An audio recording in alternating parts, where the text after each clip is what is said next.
01 10 4056 dari Program Studi Ilmu Komunikasi Universitas Muhammadiyah Jakarta. Dalam kesempatan hari ini, saya akan menjelaskan mata kuliah Psikologi Komunikasi dengan dosen pengampu Bu Siska Yuningsi. Materi yang akan saya bahas yaitu pengertian dari sensasi, persepsi, memori, dan berpikir dalam karangan buku Jalaluddin Rahmat yang berjudul Psikologi Komunikasi. Disimak baik-baik ya teman-teman.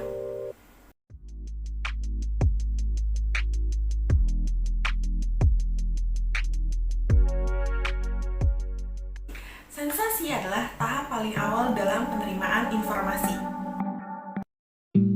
Sensasi berasal dari kata sense yang artinya alat penginderaan yang menghubungkan organisme dengan lingkungannya. Menurut Dennis Kohn mengatakan, bila alat-alat indera mengubah informasi menjadi impuls-impuls saraf dengan bahasa yang dipahami otak, maka terjadilah proses sensasi. Sedangkan menurut Benjamin Wellman menuliskan, sensasi adalah pengalaman elementer yang segera, yang tidak memerlukan penguraian verbal, simbolis, atau konseptual dan terutama sekali berhubungan dengan kegiatan alat indera.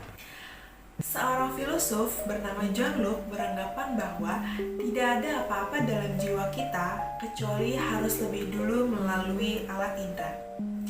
Filosof lain, Berkeley, beranggapan bahwa andaikan kita tidak mempunyai alat indera, maka dunia ini tidak ada. Psikologi menyebut 9 alat indera: penglihatan, pendengaran, kinestetis, vestibular, perabaan, temperatur, rasa sakit, perasa, dan penciuman. Berikut ada 3 macam indera penerima. Yang pertama ada sumber informasi dari luar atau internal, yang kedua ada sumber informasi dari dalam atau eksternal, dan yang ketiga ada sumber informasi dari gerakan tubuh sendiri. Informasi dari luar diinderai oleh ekseptor, seperti telinga atau mata. Informasi dari dalam diinderai oleh interoseptor, seperti sistem peredaran darah. Selain itu, gerakan tubuh kita sendiri diinderai oleh proprioseptor, seperti organ vestibular. Apa saja yang menyentuh alat indera disebut stimulus. Stimulus yang diubah menjadi energi saraf disampaikan ke otak melalui proses transduksi. Agar dapat diterima pada alat indera, stimulus harus cukup kuat. Batas minimal intensitas stimulus disebut ambang mutlak. Apapun definisi sensasi, fungsi alat indera dalam menerima informasi dari lingkungan sangat penting. Melalui alat indera, manusia dapat memahami kualitas fisik lingkungannya. Lebih dari itu, melalui alat indera lah manusia memperoleh pengetahuan dan semua kemampuan untuk berinteraksi dengan dunianya. Tanpa alat indera, manusia sama, bahkan lebih dari rerumputan. Ketajaman sensasi ditentukan oleh faktor-faktor personal. Brackesley, seorang peneliti, mengatakan perbedaan sensasi dapat disebabkan oleh perbedaan pengalaman atau lingkungan budaya, di samping kapasitas alat indera yang berbeda. Sebagai contoh dari sensasi, seperti masakan Padang yang dinilai pedas oleh orang Jawa, tetapi dirasa biasa-biasa saja oleh orang Sumatera Barat. Perbedaan sensasi inilah yang dapat menyebabkan perbedaan pengalaman dan lingkungan budaya. Di samping kapasitas alat indera yang berbeda-beda setiap manusia.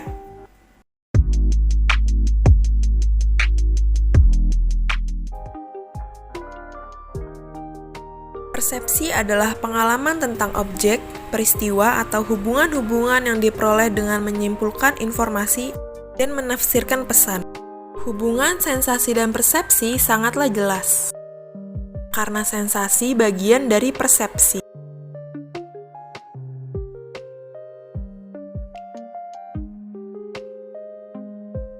Sebagai contoh dari kekeliruan persepsi, seperti Anda memanggil teman Anda di ujung sana, ternyata pas Anda dekati, itu adalah orang asing yang baru Anda lihat.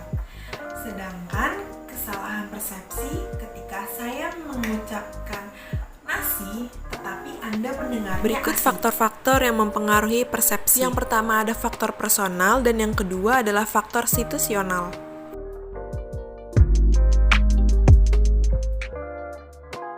Memori adalah sistem yang sangat berstruktur, yang menyebabkan organisme sanggup merekam fakta tentang dunia dan menggunakan pengetahuannya untuk membimbing perilakunya. Memori adalah stimuli yang telah diberi makna, direkam, dan kemudian disimpan dalam otak manusia. Memori memegang peran penting dalam proses persepsi. Otak akan merekam stimulus yang ditangkap oleh panca indera, baik secara sadar maupun tidak sadar. Teman-teman, ada yang tahu nggak sih berpikir itu apa? Dalam berpikir, kita melibatkan semua proses yang dijelaskan sebelumnya yaitu sensasi, persepsi, dan memori. Berpikir merupakan manipulasi atau organisasi unsur-unsur lingkungan dengan menggunakan lambang-lambang sehingga tidak perlu langsung menggunakan kegiatan yang tampak. Berpikir menunjukkan berbagai kegiatan yang melibatkan penggunaan konsep dan lambang sebagai pengganti objek dan peristiwa. Kita berpikir untuk mengambil keputusan, memecahkan persoalan, dan menghasilkan ide yang baru. Lalu, bagaimana orang bisa berpikir? Ada dua macam berpikir. Yang pertama berpikir austik, seperti melamun, berfantasi. Dan yang kedua, berpikir realistik, seperti berpikir menggunakan nalar. Jadi, kesimpulannya, sensasi adalah proses menangkap stimuli.